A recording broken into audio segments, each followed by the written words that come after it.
I wake up every day at 6 in the morning, the alarm blaring like a war siren, and I wonder if I'll ever manage to escape this routine.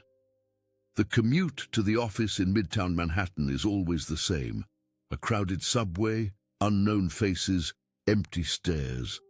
New York City screams its agitation as I lose myself in thoughts, trying to convince myself that I'm doing something significant with my life. However, the truth is that I feel invisible. I am just Ethan Miller, a personal assistant at one of the city's most prestigious consulting firms. When I arrive at the office, the atmosphere is cold and organized, as if everyone there had been molded by a glass cast. My daily tasks consist of scheduling meetings, organizing documents, and primarily meeting Victoria Sterling's demands. She is my boss, my associate director, and the most imposing figure I have ever known. The way she glides through the office with that erect posture and sharp gaze makes me feel as if I am being judged at every instant. Sometimes I wonder if she can see beyond what I am, a mere assistant who does the grunt work so she can shine. Today, as on other days, the routine begins with organizing Victoria's calendar. She is always busy, always cold, and I strive not to let her distant appearance affect me. As I review the appointments, doubt settles in my mind. What am I really to her? A tool? A nameless face? The weight of this uncertainty is almost unbearable. I lift my head and meet her gaze for a brief moment. She has a way of analyzing me. As if she were looking for some weakness in me, I feel a chill down my spine and look away. "Ethan!" Her voice is firm and clear. "What happened with the project presentation? I cannot have delays, you know that." Her tone is cutting and I swallow hard, searching for the adequate words. It should not affect me, but the pressure in her gaze increases with each passing second. "Apologies, Ms. Sterling, I am already taking care of it." My voice comes out lower than I would like, and she simply nods her head, returning her gaze to the computer. The silence that follows is deafening, and I can barely breathe. The company party approaches, a rooftop event, and I feel a mix of anticipation and fear. The entire office is commenting on it, and the idea of seeing Victoria in a more relaxed environment is both intriguing and frightening. The atmosphere before the party feels heavy, as if something is about to break. I sense it in the air, a tension I cannot identify. "Ethan, don't forget that you are my assistant, so you need to be attentive to everything," she says as she passes, and for a moment I am paralyzed, absorbing every word.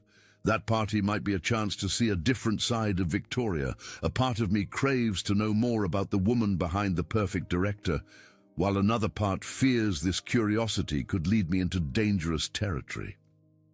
As I tidy some documents, I let a smile slip at the thought of seeing her dance, her hair loose, far from the office's demands. But at the same time, the reality of my life pulls me back.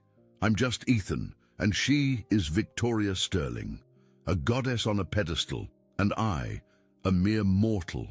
And so the routine continues, caught between the desire to be noticed and the reality of feeling invisible, awaiting the party night, which promises to be a turning point, but for now remains shrouded in mystery and expectation.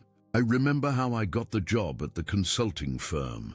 The process was intense, full of interviews and tests that left me exhausted, but securing the personal assistant position felt like a sign that I was on the right path. When I first stepped into the office, the gleam of glass and the cold fluorescent lights left me awestruck. People walked fast, as if time wasn't a resource they could waste. And there I was, a fish out of water, surrounded by sharks. Soon I found myself facing Victoria. She was in a meeting, and the way she commanded the room impressed me deeply. Her voice, firm and clear, cut through the air like a blade. When she turned, our eyes met for an instant, and I knew I needed to do my best to impress her. She was admirable, but also intimidating, an example of what I could aspire to, yet at the same time, a constant reminder of the abyss that separated us. In the months that followed, I observed Victoria closely. Always dressed in clothes that exuded power, her presence was a mix of confidence and fragility, and I couldn't understand how she managed to maintain that facade.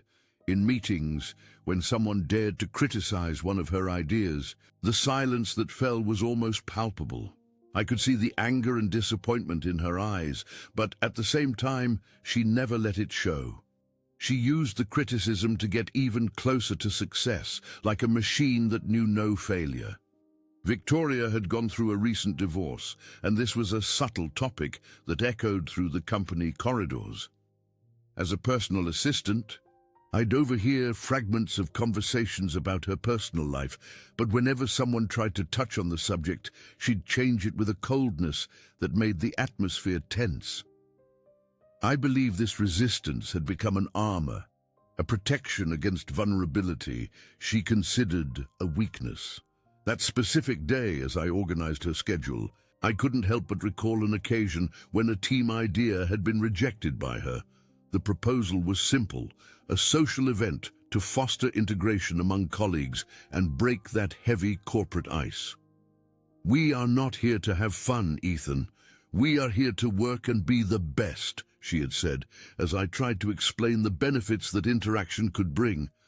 I felt a pang of frustration, but also a deep admiration for her determination. And then there was that moment when Victoria, without realizing it, let a weakness slip.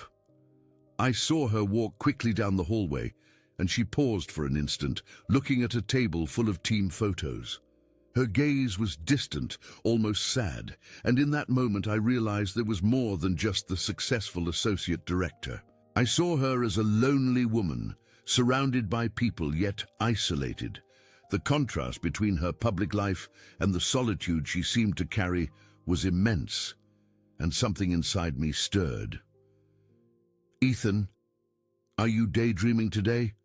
She interrupted me, with a tone that mixed curiosity and a hint of irony. "Sorry, Ms. Sterling, I was just thinking about the event proposal," I replied, trying to hide the confusion I felt. "Don't lose your focus. Remember, we have deadlines to meet." But even though she was being stern, there was a lightness in her gaze that only I seemed to perceive. The differences in class and lifestyle between us were evident. I lived in Bushwick, Brooklyn, in a small, cluttered apartment, struggling to survive amidst bills and the pressure of urban life. Victoria, on the other hand, inhabited a luxurious apartment on the Upper East Side, Manhattan. It was easy to see the distance that separated us, an abyss that seemed impassable. And yet, there were small sparks of humanity in her that began to emerge, like when she genuinely thanked me for something I had done. An unexpected smile, a gesture of gratitude that felt almost like a window opened to something deeper. Those small moments were rare, but each time they happened, my heart beat faster. I found myself dreaming of seeing Victoria beyond the image of success she projected, imagining her laughing, having fun, and who knows, allowing herself to be vulnerable. It was in this context that the phrase echoing in my mind began to make sense. Sometimes love is the best deal we can make. I didn't know emotions could be so complicated, but the loneliness I felt in relation to Victoria made me reflect on the life she led. She was surrounded by success, but at the same time, she seemed isolated in a bubble. I wished to be a bridge for her, even if I knew it was a distant dream. The party was approaching, bringing with it an anticipation that grew daily. Conversations in the office hallways revolved around the event, and I felt torn, anxious yet curious about what the night would reveal. I was about to discover that the line between formality and intimacy might be thinner than I had ever imagined. The corporate party finally arrived, and the rooftop gleamed beneath the city lights, like a jewel nestled in the darkness. The atmosphere was filled with laughter and lively chatter, but I also sensed an undeniable tension in the air. As I arranged the tables and drinks, I could barely push away the anxiety clinging to me. I knew that seeing Victoria in a less formal setting might uncover a side of her I had never witnessed before. When she arrived, the scene seemed to freeze. Victoria wore an elegant black dress that accentuated her figure, her loose hair gently dancing in the breeze. The way she entered the space, with her characteristic confidence, made it seem as though all eyes turned to her. The moment she crossed the threshold, the world around me blurred. Amidst the crowd, she was the only one who truly mattered. When our gazes met, something felt different in the air. There was a sparkle in her eyes that hadn't been there before. I couldn't tell if it was the ambience or if she was simply more relaxed. The party's rhythm seemed to pulse, and I found myself wishing she would approach me. Yet as everyone else danced and enjoyed themselves, I remained on the periphery, a mere spectator to her life. Then everything abruptly changed. Victoria's ex-husband, Thomas Sterling, appeared at the party, accompanied by a new girlfriend. The festive mood that had once filled the air became thick and uncomfortable. I watched her freeze upon recognizing them, the smile that had brightened her face vanishing instantly. A jolt of concern ran through me. She was visibly shaken, and I didn't know how to react. Victoria came straight to me, her gaze furtive, almost desperate. "Ethan, could you pretend to be my boyfriend?" The plea in her voice caught me by surprise. "What?" "But—" I began to hesitate, but she didn't let me finish. "Please, I can't let them see how I'm feeling. This will help me." A whirlwind of emotions churned within me. On one hand, I wanted to help her. On the other, the thought of pretending to be her boyfriend was terrifying. But when she looked into my eyes, pleading, I couldn't resist. "Okay, I'll do it," I replied, trying to keep my voice steady. The moment I agreed felt almost like sealing a pact. The first interaction felt strange. We were forced to act like a couple, something we had never done before. The nervousness was palpable, and I tried to behave naturally as she came closer. "Just smile and act normal. Don't let them realize we're only pretending," she whispered. The warmth of her presence was both comforting and overwhelming. But as time went on, something began to shift. The initial formality gave way to unexpected moments of connection. During a conversation about trivialities, I could see her open up a little more, revealing a vulnerability I had never known existed. "You know, sometimes I just wish I could be free, do what I wanted, without the pressure of being perfect," she confessed as we held our drinks. What I saw in her eyes at that moment made my heart clench, and so, between forced laughs and discreet glances, the barrier began to crumble. She allowed herself to relax a little, and with each passing second we spent together, the feeling of being by her side became more intense. An accidental touch, a shared laugh, and something inside me blossomed. I wished she could feel protected, as if I could ward off all her insecurities and fears. The party went on, and a longer gaze between us became inevitable. I saw a spark in her eyes that made me believe she also felt something different. A moment that could have been just an act was transforming into something deeper, something I never expected. The warmth of her hand, the way our fingers briefly touched, all of it awakened a sensation in me I couldn't identify, but that left me eager. In that space, surrounded by colleagues dancing and having fun, we were just two human beings searching for a greater meaning. And there, between the tension of the past and the hope of a future, I realized there was something more between us. The game of pretending to be a couple began to transform into a new reality, and I knew that somehow we were about to cross a line that could change everything. The party was in full swing, but Victoria and I, in our own improvised small world, moved away from the music and flashing lights. The need to pretend to be a couple had transformed into a space where we could open up, where Victoria's vulnerability began to reveal itself. As we opened up to each other, the formality that surrounded us dissipated, giving way to an unexpected intimacy. We found a quieter rooftop corner, away from the party's noise. The gentle breeze stirred Victoria's hair, her gaze distant, contemplating something far beyond. My heart raced. Comfortable, anxious silences filled the space until, with courage, I broke them. "So are you truly all right?" I asked, seeking the truth behind her usual facade. She turned, her eyes momentarily sorrowful. "Ethan, you've no idea how much I wish I were. I feel trapped in a box I built," she replied, voice trembling. "Everyone sees a strong, successful woman, but inside, I'm struggling to find who I am. The divorce left me, confused." Her words echoed through my solitude. "I understand," I said, my sincerity raw. "Life's a burden, pressure to hold steady, overwhelming. I also feel invisible sometimes, like no one truly sees me." I'd never spoken so openly. Doing so, I found vulnerability. Victoria tilted her head, observing me with intensity that laid me bare. "You're not invisible, Ethan.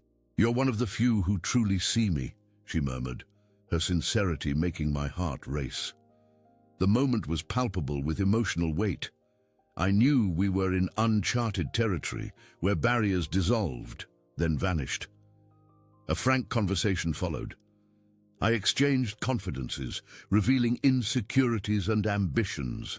As words flowed, the walls we'd erected crumbled. "I've always dreamed of doing something that truly mattered, but I lose myself in work's demands," I confessed, each word a step towards deeper understanding. "Perhaps what matters isn't just what we do, but with whom," Victoria replied, her voice holding hope. As we connected, laughter and conversations deepened. When our hands touched, the electricity was undeniable. The surrounding atmosphere vanished. Only the two of us existed. Then, driven by shared vulnerability, she leaned closer. "Ethan, would you mind holding me?" she asked. Her vulnerable gaze sparked a wave of protection. I moved in, embracing her in what felt like an endless hug. Her body's warmth against mine awakened something new within me. Wrapped in her arms, I knew I'd crossed an irreversible line. The hug was gentle, yet undeniably intense. When she pulled away, I looked into her eyes, sensing we neared a deeper step. Victoria seemed hesitant, yet determined. "Ethan, I can't ignore what's happening between us," she said, her voice filled with emotion. "I feel it too, Victoria. Everything we've lived has guided us to this moment," I replied, knowing our words would shape what came next. The silence grew. I knew we were about to touch something more significant than a fleeting moment. And it was then, driven by emotion and desire, our lips met. The kiss, soft and hesitant, instantly transformed into a profound exchange. Victoria surrendered, and so did I. The world around us vanished. Only we existed. Her taste, body's warmth, everything blended into an experience that left me stunned and amazed. When we finally separated, the air felt lighter, yet heavier.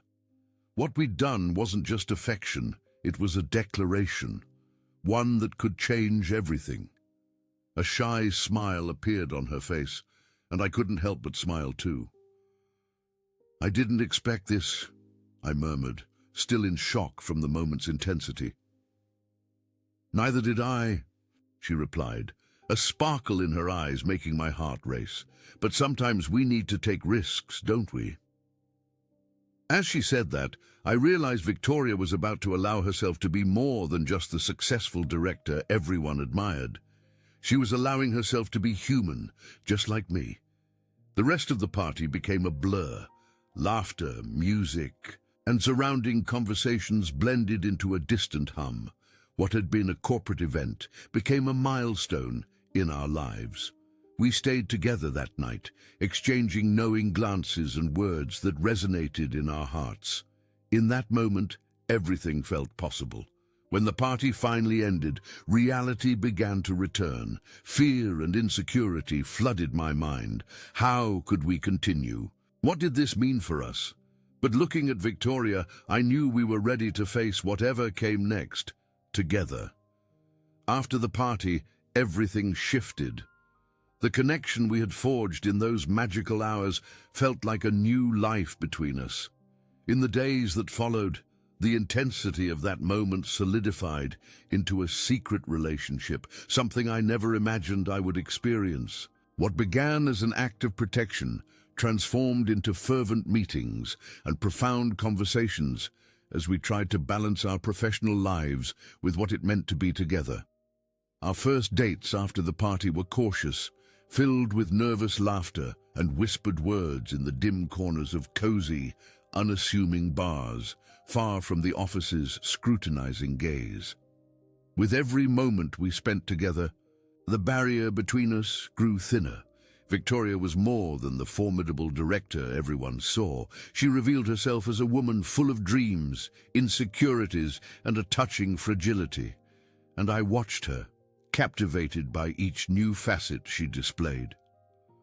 One evening, while we were at a bar in the West Village, she told me about her hopes and fears. "Ethan," she said, her voice heavy with emotion, "I've always worked so hard to be recognized, to be respected, that I forgot how to just be myself, and now that I'm with you, I feel like I can be more authentic." That night, the moonlight reflected in her eyes, and I realized I was falling in love with this woman more than I could imagine. But life at the office was not as simple as our dates. A growing weight hung there. The office buzzed with rumors and gossip, and the pressure of keeping our relationship hidden began to wear on me.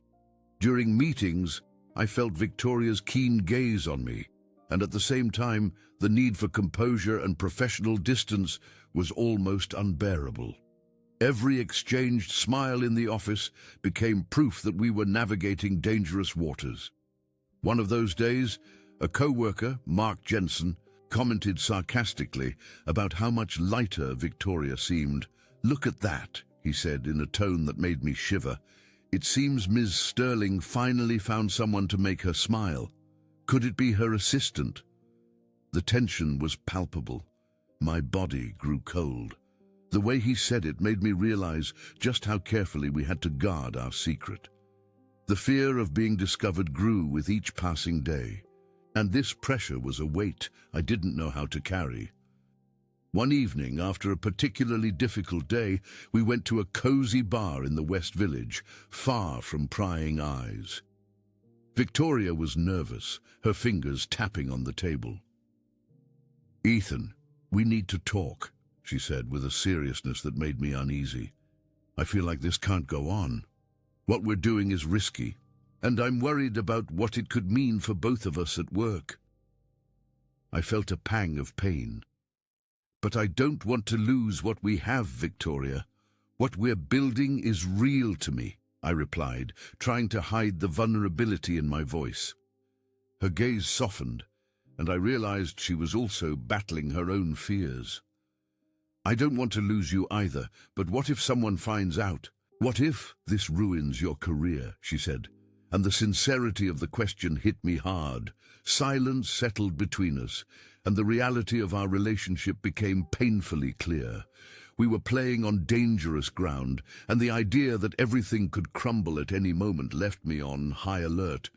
"What do you suggest we do?" I asked, my voice barely a whisper. "We need a plan, a way to make this work without sacrificing our careers. Maybe you should transfer departments. That could protect us," she suggested. But the idea left me anguished. The possibility of separating was unbearable. "Victoria, I can't just distance myself from you like that. We need to find a way to deal with this together," I said, feeling the urgency of our situation. The conversation became an internal battle between our feelings and the reality of the corporate world we were immersed in. Now, more than ever, I understood the risks she was willing to take. Victoria looked into my eyes. And in that moment I realized we were at a crucial turning point. What if we decided to go public with this? What do you think? She asked, and the proposal hung in the air, a possibility that could change everything. Go public? Are you saying we should expose ourselves to everyone? I was insecure, terrified by the idea, but also seduced by the freedom it could bring us. I looked at her, and her gaze was determined. We need to be honest, not just with ourselves, but with everyone. We can't keep living like this, in the shadows. Her words resonated with me, and I knew she was right. The fear of losing what we had was real, but the fear of living a life of lies and hiding was even more unbearable.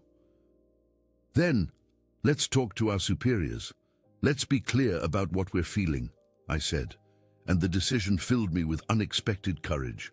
Victoria smiled, and the light in her eyes made the weight in my heart feel a little lighter.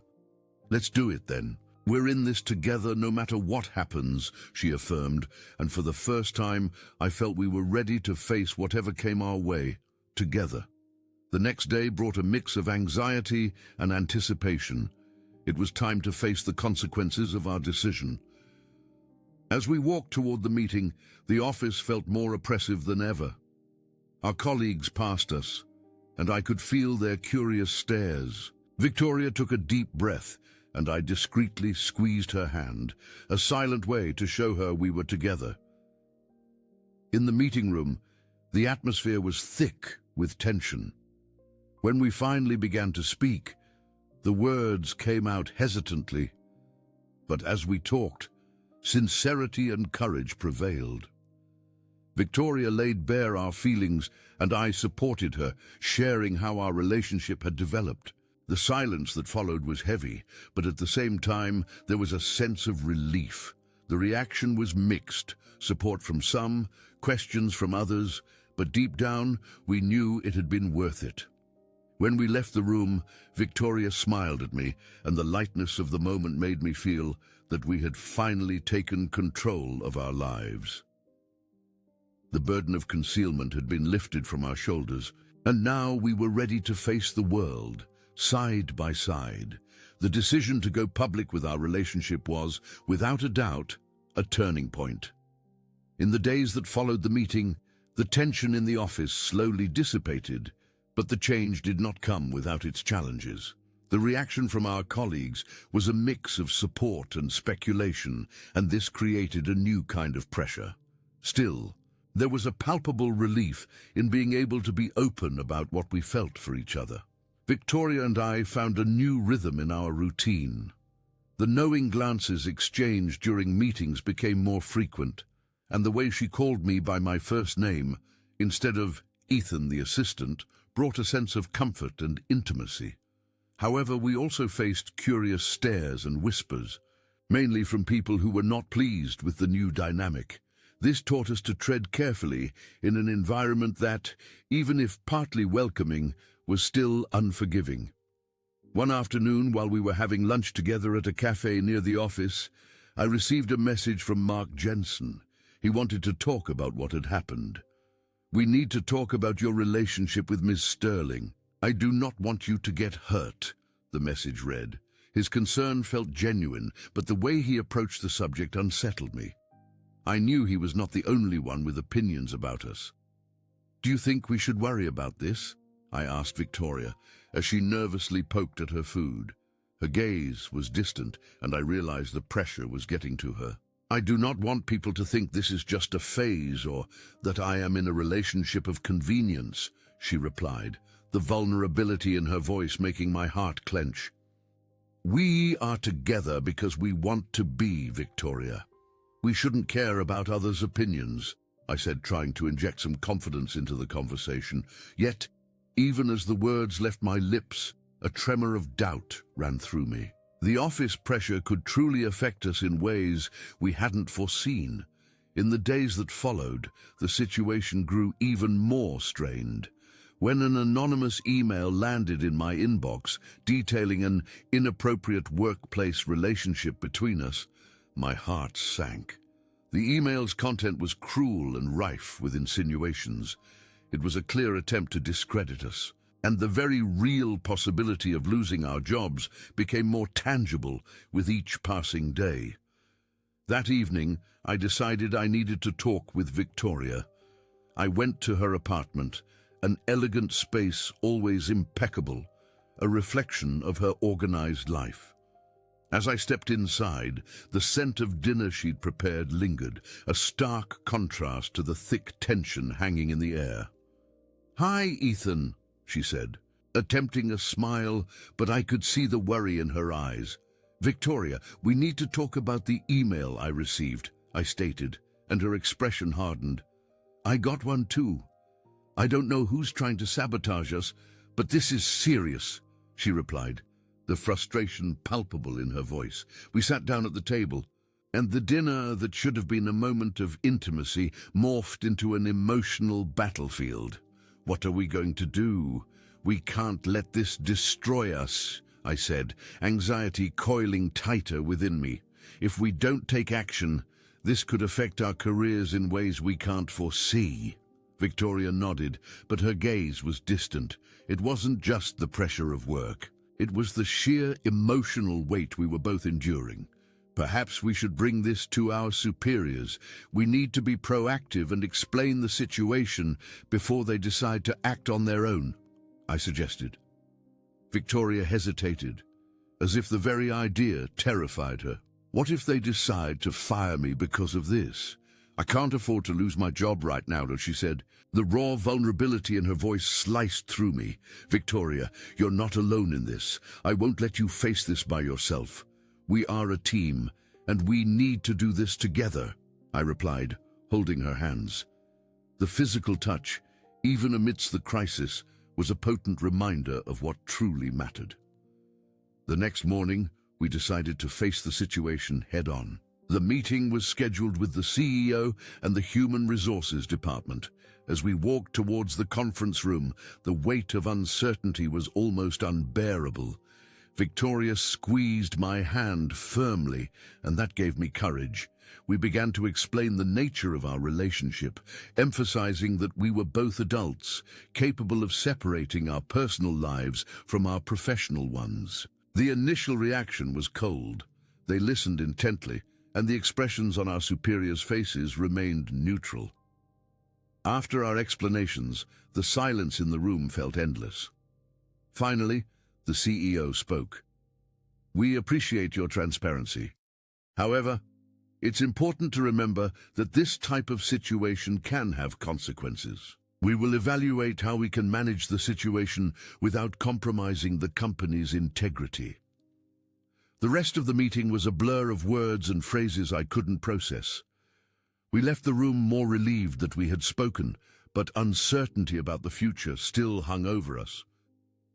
"What are they going to do? Do you think we're at risk?" I asked, the concern still simmering. "I don't know. But at least we spoke and didn't let the rumors overwhelm us," Victoria replied, trying to maintain her composure. Yet anxiety was visibly present in her eyes. In the following days, as we awaited a response, tension settled in our hearts.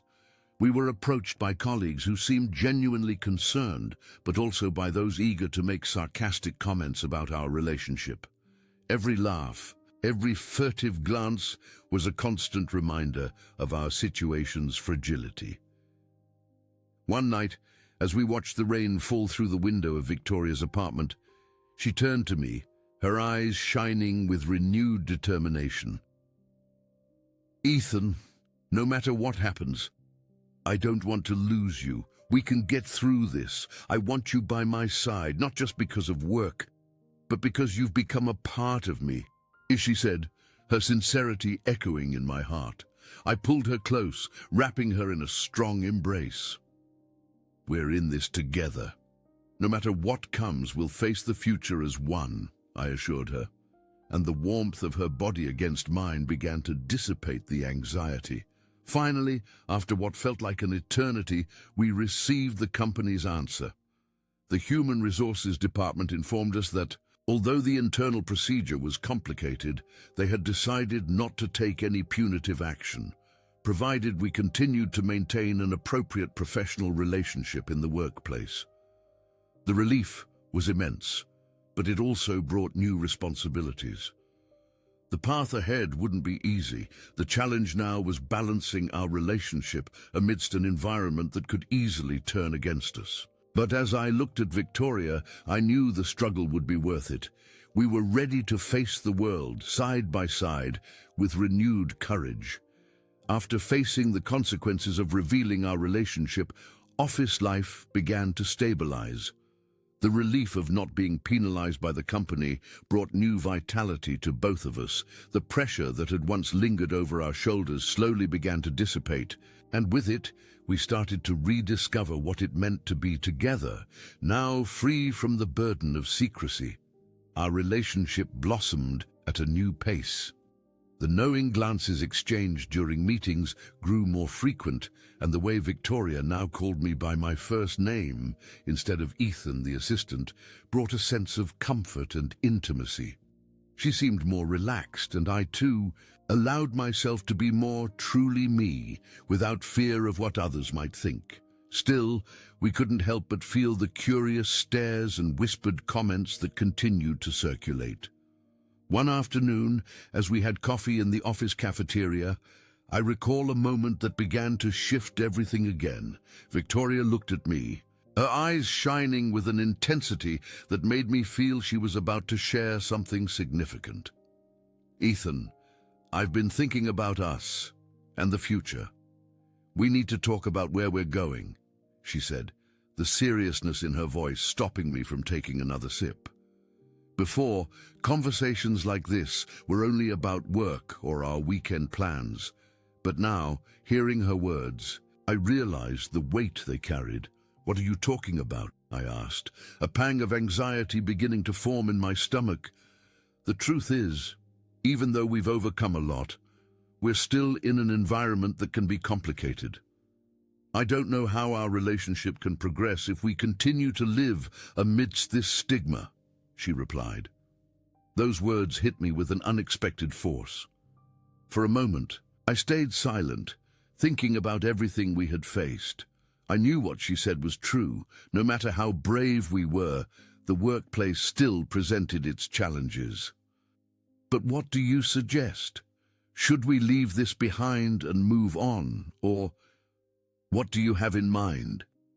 I asked, trying to understand what she meant.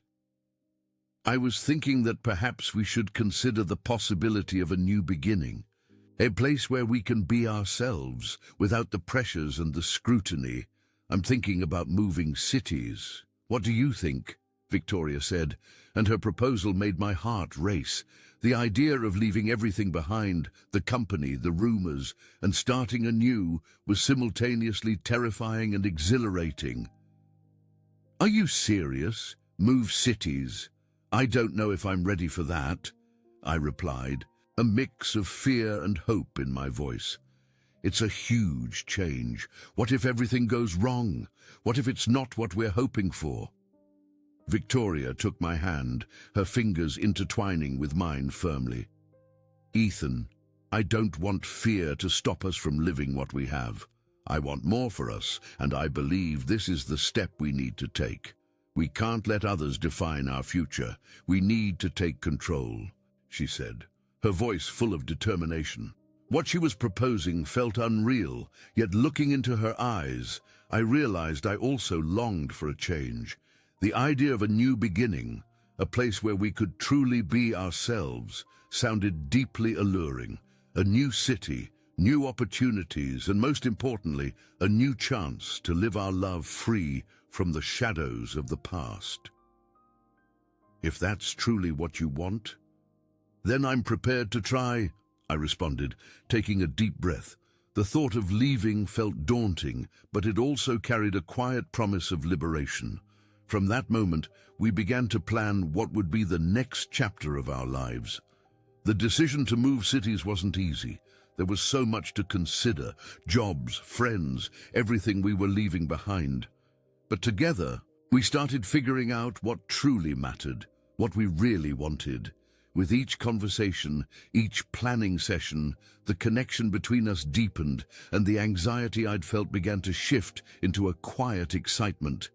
Our days were now filled with the prospect of a shared future. The possibility of a fresh start bound us even closer, and the idea of leaving the past behind became a source of strength. When we finally decided it was time to make the move, a wave of exhilaration washed over us.